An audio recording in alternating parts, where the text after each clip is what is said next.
Hello friends, कैसे हैं आप? How is your day is going on? ये वीक कैसी चली आपकी? आई एम श्योर आपने इकोनॉमिक्स के साथ काफ़ी सारे ढेर सारे पढ़ाई किए होंगे।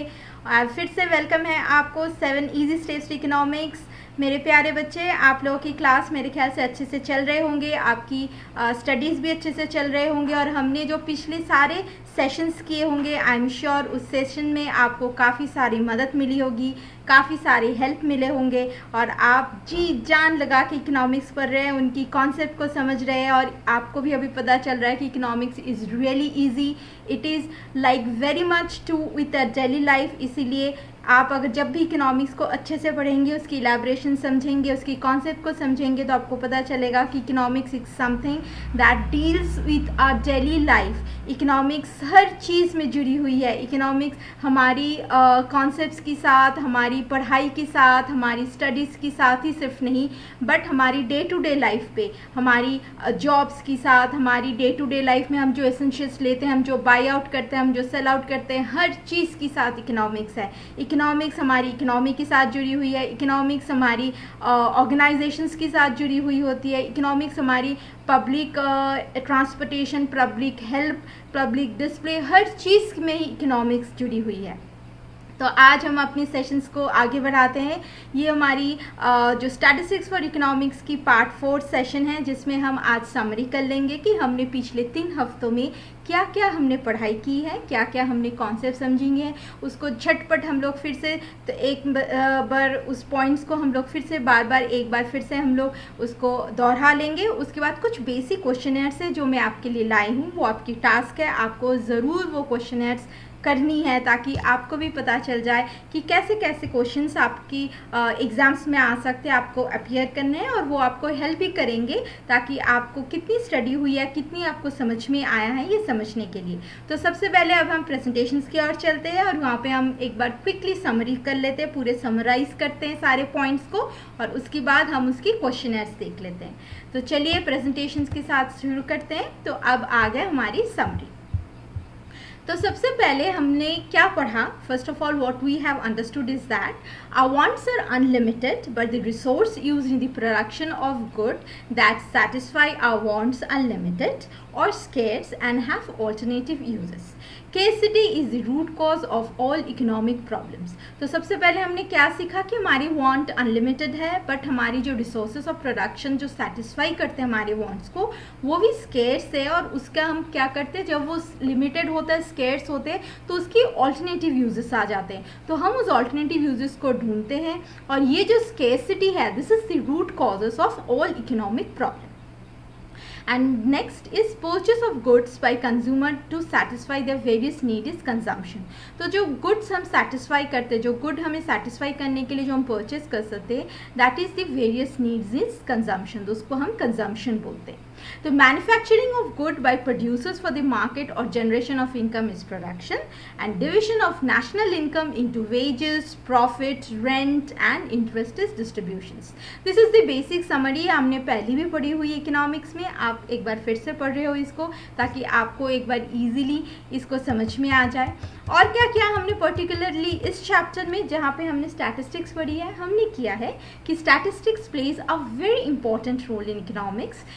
Statistics is used in construction of economic theories, in planning, in evolution, in policies of government and to reveal the structure of an economy।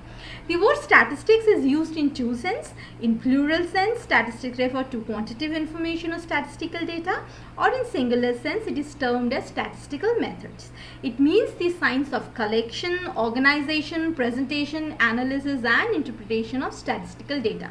ये हमने पिछले जितने सारे हमने फर्स्ट सेशन में किया था, तो उसमें हमने ये सारे पढ़ा था कि प्लूरल सेंस में क्या है, सिंगुलर सेंस में क्या है। इसको बस हमने जॉट डाउन कर लिया है, इसको हमने थोड़ी सी कंप्राइज कर लिया है ताकि जब आपको समझ में आए ना, जब आपको जल्दी जल्दी पढ़ाई करनी है और आपको रिवाइज करनी है, तो ये जो समरी होती है आपको बहुत कम आएगा। Statistical data are aggregation of facts affected by multiplicity of causes, numerically expressed, collected in a systematic manner, accurate to a reasonable degree of standard and collected for a predetermined purpose। A statistical inquiry passes through the stages of collection, presentation, analysis and interpretation of data. I'm sure अगर आप हमारी second session को remember करेंगे तो आपको ये सारे ध्यान आ जाएगा कि इसमें हमने स्टैटिस्टिकल डेटा में क्या क्या आता है, हमने कैसे उसको एग्रीगेशन ऑफ फैक्ट्स में इम्प्लाई होता है, कैसे affected by multiplicity of causes होता है, कैसे न्यूमेरिकली एक्सप्रेस्ड होता है, कैसे कलेक्टेड इन सिस्टमेटिक मैनर होता है, how the accuracy to a reasonable degree of standard is important and collected for a predetermined purpose. The purpose has to be there for collecting any kind of statistical data. तो ये हमने पहले भी पढ़ी हुई है. आई am sure आप इसको एक बार फिर से सेशन 2 या सेशन 3 में देखोगे तो आपको सारे ध्यान आ जाएगा. A statistical inquiry passes through the stage of collection, presentation, analysis and interpretation of data. ये भी हमने किया हुआ है. The sources of statistical data are either primary or secondary. ये भी हमने किया हुआ है. And statistical data is presented in form of tables, graphs, diagrams and pictures. I'm sure आप एक बार ये जब भी आप रिवाइज करोगे आपको सारी याद आ जाएगी कि हमने सेशंस में ये सारी इलेबोरेशन के साथ कैसे पढ़े हुए हैं. उसके बाद क्या है?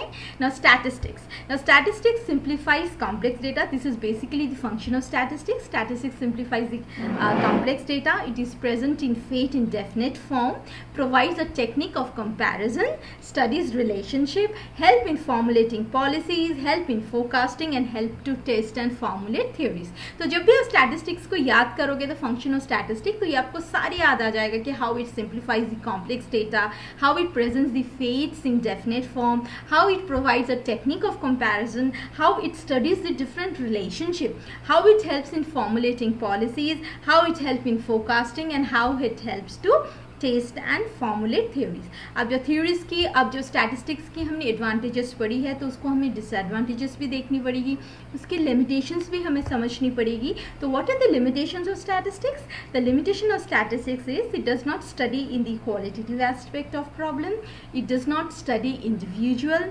Statistics laws are true only on an average, definitely. Statistics can be misused if it goes in the wrong person. A person can have a selfish motive of interpreting that data and analyzing data for their personal good. And statistic results lack mathematical accuracy. Statistics में कोई mathematical accuracy नहीं है. This is not a universal true. कोई scientific laws इसमें नहीं है. It is just an average law. And statistics can be definitely misused. And it is not used for any individual. Statistics जब भी हम लेते हैं, we take it for a group, we take it for a country, we take it for a mass as a whole. किसी individual के लिए हम नहीं ले सकते. A person's, let's say Ram has scored 90% in an exam, in a maths exam or an economic example to be precise, ये हम definitely नहीं लेंगे. But a class of 11 has of economics has scored overall 80% on an average. It's definitely a statistics. तो statistics हम किसी भी individual के लिए नहीं लेते, ये हम लोग हमेशा mass के लिए लेते हैं. तो आई एम श्योर जब आप ये समरी अभी याद करोगे, जब आपको ये समरी याद होगा, आपको बिल्कुल याद आ जाएगा कि कैसे हमने सारे पढ़े हैं. हमने फंक्शन ऑफ स्टैटिस्टिक्स कैसे पढ़े हैं, what is the importance of statistics for government, for economy, foreign public regulations, किसी स्टैटिस्टिक्स कैसे बिजनेस में हेल्प होता है, how it help in the business to grow up, और बिजनेस को कैसे चैनलाइज करना है, बिजनेस को आगे कैसे प्रॉफिट में लेके जाना है, ये सब के लिए हमें स्टैटिस्टिक्स की ज़रूरत है. फिर स्टैटिस्टिक्स हैव टू सेंस, ये सिंगुलर सेंस में होता है ये जो स्टैटिस्टिकल मेथड है, और फिर प्लूरल सेंस में है जो हम लोग different various forms of statistics करते हैं, जिसके थ्रू हम इंटरप्रेट करते हैं और एनालिसिस करते हैं. ये सारा कुछ स्टैटिस्टिक्स में डिफाइंड है. फिर उसकी स्कोप क्या है, उसके लिमिटेशंस क्या है, and the distrust of statistics. This is one of the main thing कि since the data can be misinterpreted, since the person for his own individual selfish interest they can analyze the statistics and interpret accordingly. इसलिए people have distrust on statistics. Statistics जब भी आप देखोगे, but you shouldn't let your common sense go by. हमेशा अपनी common sense को साथ में रखना, because statistics is not a universal law. उसमें कोई mathematical accuracy नहीं है. Statistics on an average law, उसमें averagely हम उसको mine out करते. जब बहुत सारी data होते हैं हम उसको comparison करते और फिर statistics हम करते हैं. Statistics की data हमेशा homogeneous होना होना चाहिए, उसमें हिट्रोजीनियस नहीं होना चाहिए, सेम ग्रुप होना चाहिए ताकि हम उसको कंपैरिजन कर पाए, हम उसको एनालाइज कर पाए, हम इसको इंटरप्रेट कर पाए. But at the end you should always keep it mind statistics doesn't have any scientific law. इसमें मैथमेटिकल एक्यूरेसी नहीं है, ये इंडिविजुअल के लिए नहीं सोचते. It's only measure on a quantitative, on a numerical value. No qualitative method can be measured. और statistics is an average. It's help you, definitely it help us, क्योंकि जितनी सारी स्टेट्स की गवर्नमेंट है, जितनी सारी कंट्रीज़ की गवर्नमेंट है, डेफिनेटली स्टैटिस्टिक्स हमें हेल्प करता है just to give a point, just to give an executions के लिए जो भी हमें पॉइंट्स की ज़रूरत है कोई भी बड़े काम करने के लिए, उसमें स्टैटिस्टिक्स डेफिनेटली हेल्प आते हैं. उसमें आप इंडिविजुअली नहीं कर सकते, but we have to keep our common sense, we have to keep our instincts in mind and accordingly plan our execution.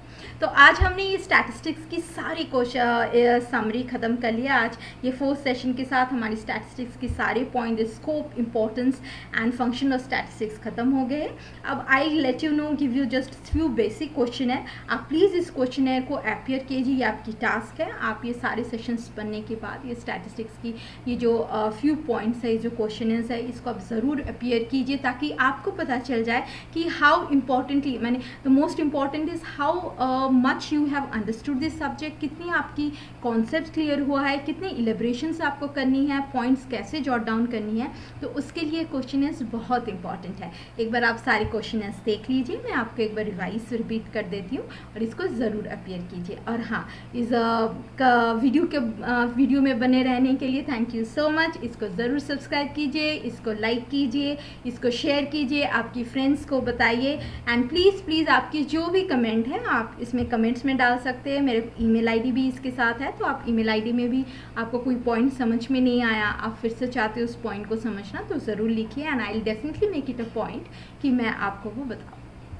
तो एक बार क्विकली हम क्वेश्चनर्स को जॉट डाउन कर लेते हैं.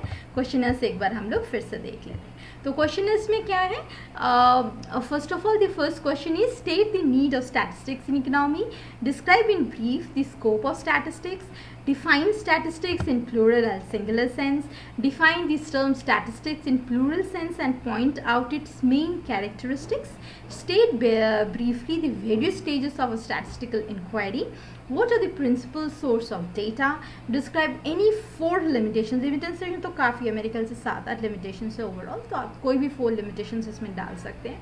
what are the limitations of statistics, जब ये आए you have to see the point also. अगर ज़्यादा पॉइंट आएगा तो you have to give the brief, और ब्रीफली आपको इलेबरेटली डिस्क्राइब करना है. और अगर पॉइंट थोड़ा मतलब पॉइंट्स अगर 2-3 मार्क्स के हो तो आप इसको कॉन्सेप्ट जस्ट क्रिस्प भी आप लिख सकते हो. What is the importance of statistics in the field of business and economics and political government? ये सारा कुछ आप डिफाइन कर सकते हो, सारा कुछ आप पढ़ सकते हो, सारा कुछ आप देख सकते हो. एंड आई एम श्योर जब आप ये क्वेश्चनर्स करोगे तो आपको बहुत सारी चीज़ें समझ में आ जाएगा. आपको समझ में आ जाएगा कि कैसे आपने कौन सी पॉइंट आपने पढ़ा है, कौन से पॉइंट में आपको अच्छे से समझ में आ गया, कौन से पॉइंट आपको फिर से रिवाइज करना है. तो आई एम श्योर जब आप समरी में जाओगे आपको सारे याद आ जाएगा. जब आप समराइज करोगे इस चीज़ को तो फिर आपको हर पॉइंट्स याद आ जाएंगे. एंड आई एम श्योर कि जब आप पॉइंट्स को इलेबरेट करोगे समझ के, तो आपको किसी की हेल्प की ज़रूरत नहीं है. Definitely it will help you yourself. आप खुद ही इसको पढ़ सकते हो, खुद इससे क्वेश्चन निकल सकते हो. बल्कि आई विल ऑल्सो सजेस्ट कि अगर आपको देखना है कि आपने कैसे पढ़ाई किया है, आप इसकी सारे क्वेश्चन लिख लीजिए, सारे आंसर्स इसकी अपियर कीजिए और उसके बाद बुक ओपन कीजिए, सेशन को देखिए, आपको सारा कुछ समझ में आ जाएगा. Thank you so much for being the part of this video. I am sure आपके बिना मेरी ये जो क्लासेस है बिल्कुल अधूरी है. And I am sure you are enjoying the 7 easy steps of economy. हम फिर से जल्दी आएंगे नेक्स्ट सेशन में, नेक्स्ट क्लास, नेक्स्ट चैप्टर के साथ. इस बार हम एक माइक्रो इकोनॉमिक्स की चैप्टर पढ़ेंगे और उसमें हम फिर से नए नए फन कॉन्सेप्ट सीखेंगे. इकोनॉमिक्स कैसे हमारी डे टू डे लाइफ में हेल्पफुल है, इकोनॉमिक्स के साथ हम कैसे जुड़ सकते हैं और इकोनॉमिक्स हमें कैसे हेल्प करते हैं हमारी ज़िंदगी में, हमारी गवर्नमेंट को, हमारी कंट्री को, हमारी बिजनेस को, हर चीज़ में. तो इसीलिए बने रहिए इस वीडियो के साथ और बने रहिए इस चैनल के साथ. प्लीज़ इसको लाइक कीजिए, सब्सक्राइब कीजिए, शेयर कीजिए और बहुत अच्छे रहिए. Have a very good day. Enjoy your day. Study करना मत भूलना between all those gossips and studies and enjoyment and marketing. हम लोग जल्दी मिलेंगे. तब तक मैं आपसे इजाज़त चाहती हूँ. Bye bye. Take care, have a very very good day, bye.